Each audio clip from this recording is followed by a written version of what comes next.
जय हिंद दोस्तों, संसार पुस्तक में आपका स्वागत है।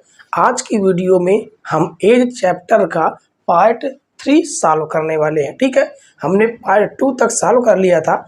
आज हम पार्ट 3 का डिस्कशन करेंगे। ठीक है, तो इस पार्ट 3 में बहुत ही बेहतरीन क्वेश्चन होने वाले हैं। ठीक है, तो देखिए यहाँ पर क्वेश्चन नंबर 1 में क्या कहा गया है कि 10 वर्ष पूर्व एक पिता की आयु उसके पुत्र के आयु की तिगुनी थी। ठीक है, तो देखिए ये 10 वर्ष पूर्व की बात हो रही है। अगर हम कह दें यहाँ पर क्या है, प्रेजेंट आयु किसकी, पिता की। ठीक है, ये पिता हो गए और ये हो गया पुत्र।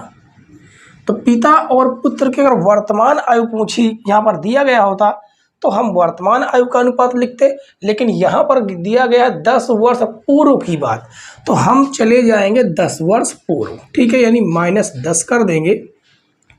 तो 10 वर्ष पूर्व क्या थी, पिता की आयु अपने पुत्र के आयु की 3 गुनी।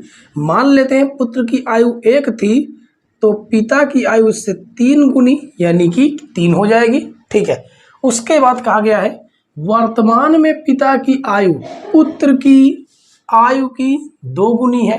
तो इस वर्तमान की बात कहा जा रहा है। वर्तमान में कहा गया कि पिता की आयु पुत्र की आयु की 2 गुनी। इसका मतलब पुत्र की आयु 1 है तो पिता की आयु 2 गुनी हो जाएगी। ठीक है, कहा गया है पिता की वर्तमान आयु ज्ञात कीजिए। तो देखिए यहाँ पर 10 वर्ष पूर्व कहा जा रहा है।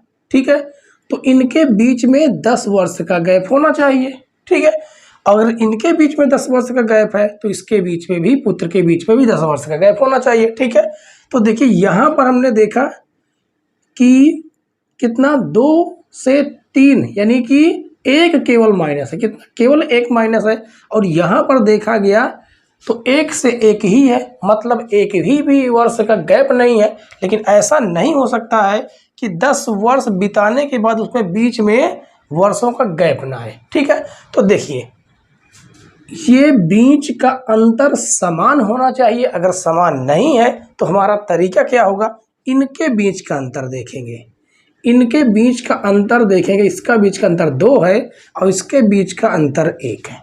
ठीक है, तो इस अंतर का गुणा ऊपर वाले में करेंगे और ऊपर वाले अंतर का गुणा नीचे वाली संख्याओं में कर देंगे। ठीक है, और अंतर क्या हो जाएगा, समान। तो देखिए करते हैं, 1 का गुणा ऊपर करेंगे इसमें, यानी यहाँ पर 1 करेंगे, यहाँ पर भी 1 का गुणा, तो आ जाएगा 3:1।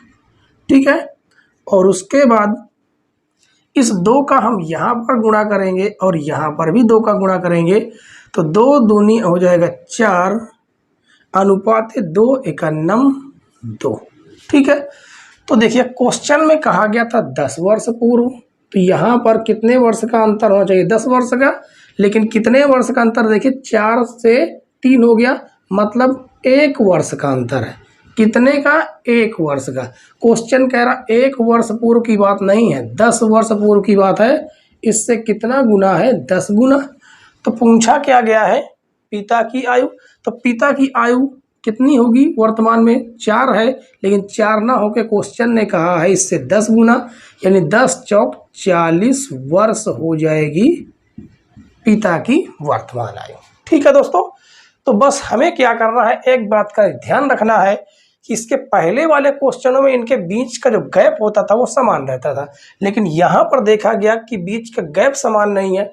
गैप समान ना हो तो इन दोनों संख्याओं के वर्तमान और प्रेजेंट के अनुपातों का गैप देखना है, अंतर देखना है, और एक दूसरे के अंतरों को आपस में गुणा करा देना है। ठीक है, गुणा कराएंगे जैसे ही तो दोनों के बीच का अंतर समान आ जाएगा। ठीक है, तो चलिए अब हम अगला क्वेश्चन देखेंगे, क्वेश्चन नंबर 2। दूसरा क्वेश्चन देखिए दोस्तों, इसमें कहा गया है वर्तमान में ए और बी की आयु का अनुपात 5:7 है। ठीक है, तो चलिए प्रेजेंट में क्या कहा गया है कि इस समय प्रेजेंट टाइम में ए और बी का जो अनुपात है आयु का वो है 5:7। ठीक है, 2 वर्ष बाद इनकी आयु का अनुपात 8:11 हो जाता है। कितने वर्ष बाद की बात हो रही है? 2 वर्ष बाद, यानी इन दोनों ने 2-2 वर्ष क्या किए? बिताए।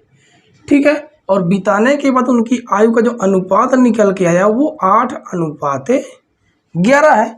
ठीक है, और इनके बीच का अगर हम गैप देखें तो इसने बिताए 5 से 8 तक जाने में 3 वर्ष का समय, और इसने यहाँ पर देखा गया कि 7-4-11 वर्ष का समय। लेकिन दोनों ने तो 2-2 वर्ष बिताया था, दोनों ने 2-2 वर्ष बिताया था। दोनों के बीच का ये जो अंतर है ये बराबर होना चाहिए। ठीक है, तो बराबर करने के लिए हम लोग क्या करते हैं?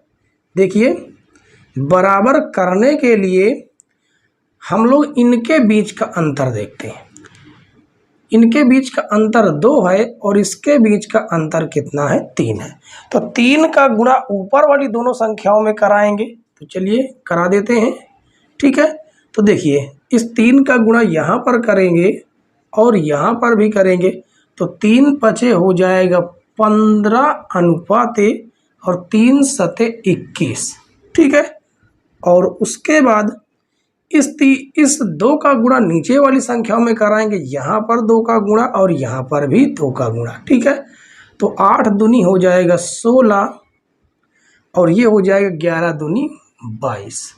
अब देखिए इसने भी 1 वर्ष का समय बिताया और यहाँ पर देखा गया तो इसने भी 1 वर्ष का समय बिताया। ठीक है, लेकिन क्वेश्चन ने कहा है कि 2 वर्ष बाद, यानी दोनों ने 2-2 वर्ष बिताए हैं, यानी कि कितना गुना है? ये अपने आप के 2-2 गुने हैं। ठीक है, तो पूछा क्या गया है कि वर्तमान में ए और बी की आयु। तो देखिए वर्तमान में इस समय ए की जो आयु है वो दुगनी हो जाएगी, यानी 15 दूनी 30 वर्ष हो जाएगी ए की आयु। ठीक है, और बी की आयु भी दुगनी हो जाएगी, यानी 21 दूनी 42 वर्ष। ठीक है, तो ए की आयु 30 वर्ष और बी की आयु 42 वर्ष होगी। ठीक है बच्चों, तो चलिए अब हम देखेंगे क्वेश्चन नंबर 3। आइए दोस्तों तीसरा क्वेश्चन देखते हैं। ये तीसरा क्वेश्चन बहुत ही बेहतरीन क्वेश्चन होने वाला है। ठीक है, इसमें कहा गया है 6 वर्ष पूर्व राम तथा श्याम की आयु का अनुपात 8:5 था। ठीक है, तो चलिए सबसे पहले हम प्रेजेंट आयु लिखेंगे। क्या? प्रेजेंट में देखेंगे कि राम और श्याम दोनों की जो आयु का अनुपात तो यहाँ पर हमें दिया नहीं गया, तो दिया क्या गया है? 6 वर्ष पूर्व की। कितने? 6 वर्ष पूर्व की हमें अनुपात दिया गया है। कितना? वो था 8:5। ठीक है, उसके बाद कहा गया 5 वर्ष बाद, तो यहाँ से 5 वर्ष बाद की बात हुई है। तो 5 वर्ष बाद इनकी आयु का अनुपात 9:7 हो जाता है। कितना हो जाता है? 9:7 हो जाता है। ठीक है, तो कहा गया श्याम की वर्तमान आयु क्या है? तो देखिए इन दोनों के बीच में कितने वर्ष का गैप हो गया है? कितना गैप हो गया? देखिए यहाँ से 6 वर्ष पहले, तो यहाँ से यहाँ तक आने के लिए पहले हमें 6 वर्ष बिताने होंगे, फिर 5 वर्ष बिताने होंगे, यानी 6, 5, 11 टोटल कितने वर्ष बिताने होंगे? 11 वर्ष। ठीक है, तो हम सबसे पहले इनके बीच के गैप देखेंगे। तो ये कितना है? 2 यहाँ पर, यानी इसने 2 वर्ष बिताया, और यहाँ पर देखा गया कि ये कितने वर्ष बिताया? ये 1 वर्ष बिताया। बल्कि हमने आपको कहा कि दोनों गैप समान होने चाहिए। क्यों? क्योंकि जितने वर्ष इस राम ने बिताए होंगे उतने ही वर्ष इस श्याम ने भी बिताए होंगे। ठीक है, तो इस कंडीशन में हमें क्या करना होता है? हमें करना क्या होगा इस कंडीशन में, जब इनके बीच के गैप समान ना हो, तो हमें इन दोनों के बीच के अंतर देखने हैं। तो देखिए इसके बीच का अंतर कितना है? 3, और इसके बीच का अंतर कितना है? 2।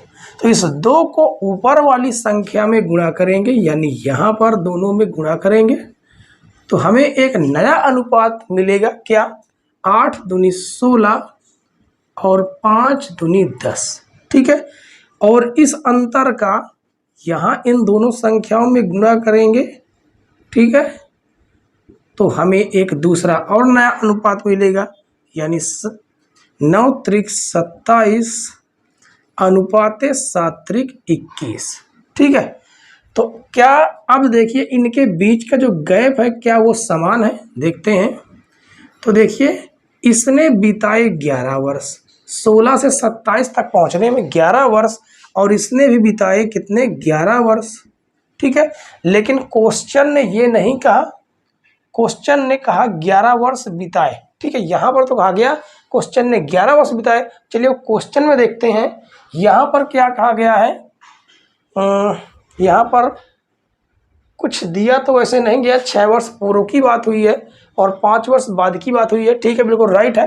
तो दोनों ने अब 11-11 वर्ष बिता लिए हैं। ठीक है, कहा गया श्याम की वर्तमान आयु ज्ञात कीजिए, तो हमें वर्तमान आयु तक पहुंचना है। तो वर्तमान आयु तक पहुंचने के लिए हमें क्या करना होगा, देखिए यहाँ पर हमें ये ज्ञात हुआ है, यहाँ पर देखिए यहाँ से यहाँ तक, यहाँ से यहाँ तक पहुँचने के लिए 11 वर्ष इन दोनों ने बिताए। यहाँ पर भी देखिए 11 वर्ष इन दोनों ने बिताए, मतलब कि कितना गुना है अपने आप का, एक ही गुना है। ठीक है, तो पूछा गया श्याम की वर्तमान आयु, तो ये हो गई श्याम की वर्तमान आयु, यानी दूसरी वाली। अगर हमें वर्तमान आयु ज्ञात करना है तो सबसे पहले हम 6 वर्ष पूर्व की ज्ञात कर लें या 5 वर्ष बाद की उम्र ज्ञात कर लें। ठीक है, तो कितना हो जाएगा, 1 गुना यानी 10 वर्ष हो जाएगा आज से, प्रेजेंट टाइम से 6 वर्ष पूर्व। अगर हमें 6 वर्ष बाद आना है तो हमें क्या करना होगा, इसमें 6 वर्ष जोड़ना होगा और श्याम की वर्तमान आयु क्या निकल के आएगी, 16 वर्ष। ठीक है, तो यही हमारा क्या होगा आंसर। ठीक है बच्चों, चलिए अब हम लास्ट क्वेश्चन देख लेते हैं, क्वेश्चन नंबर 4। क्वेश्चन नंबर 4 देखिए दोस्तों, बहुत ही बेहतरीन क्वेश्चन है ये। कहा गया सीता की शादी 6 वर्ष पूर्व हुई थी। ठीक है, वर्तमान में उसकी आयु उसकी शादी के समय की आयु का 6/5 गुना है, और उसके पुत्र की आयु उसकी वर्तमान आयु का 1/12 गुना है। उसके पुत्र की वर्तमान आयु क्या है, तो सबसे पहले में क्या करना है, सीता की वर्तमान आयु ज्ञात करना है। ठीक है, उसकी वर्तमान आयु का हम 1/12 निकालेंगे तो उसके पुत्र की आयु निकल आएगी। ठीक है, तो देखिए सबसे पहले यहाँ पर हम देखेंगे क्या दिया गया, शादी के समय की आयु का, यहाँ पर क्या कहा गया, शादी के समय की आयु का। ठीक है, कितना है, 6/5। कहने का मतलब जो नीचे वाली आयु होती है वो है शादी के समय की, और ऊपर वाली जो आयु है वो क्या है, वर्तमान आयु है। ठीक है, तो यहाँ पर हम लिखेंगे शादी के समय और यहाँ पर लिखेंगे वर्तमान आयु। ठीक है, क्या लिखेंगे, वर्तमान। तो शादी के समय की जो आयु थी वो थी 5 वर्ष, और वर्तमान में इस समय कितनी है, 6 वर्ष है। लेकिन क्वेश्चन कह रहा सीता की शादी 6 वर्ष पूर्व हुई थी, यानी वर्तमान से 6 वर्ष पूर्व। लेकिन यहाँ पर हमें देखा जाए गया कि केवल 1 वर्ष पूर्व कह रहा है, 1 वर्ष पूर्व ना होके वो कितना है, 6 वर्ष पूर्व, यानी इससे 6 गुना। तो वर्तमान में जो सीता की आयु होगी वो भी कितनी गुनी होगी, इससे 6 गुनी, यानी कितना हो जाएगा, 36 वर्ष तो हो जाएगी सीता की वर्तमान आयु। और हमें ज्ञात करना उसके पुत्र की आयु, और जो पुत्र की आयु है वो उसके वर्तमान आयु का 1/12 गुना है। तो 12 एकन्नम 12 और 12 तेईं 36, यानी पुत्र की वर्तमान आयु निकल के आई 3 वर्ष, 3 ईयर्स। ठीक है, यानी 3 वर्ष निकल के आई। ठीक है ठीक है दोस्तों, और आशा करते हैं कि हमारी आज की क्लास आपको बेहतरीन लगी होगी, और अगर बेहतरीन लगी हो तो प्लीज़ वीडियो को लाइक करें, और चैनल पर नए हो तो चैनल को जरूर सब्सक्राइब करें, बेल आइकन प्रेस कर लें ताकि नए नए वीडियो की नोटिफिकेशन आप तक पहुंचती रहे। ठीक है दोस्तों, वीडियो देखने के लिए धन्यवाद दोस्तों, जय हिंद।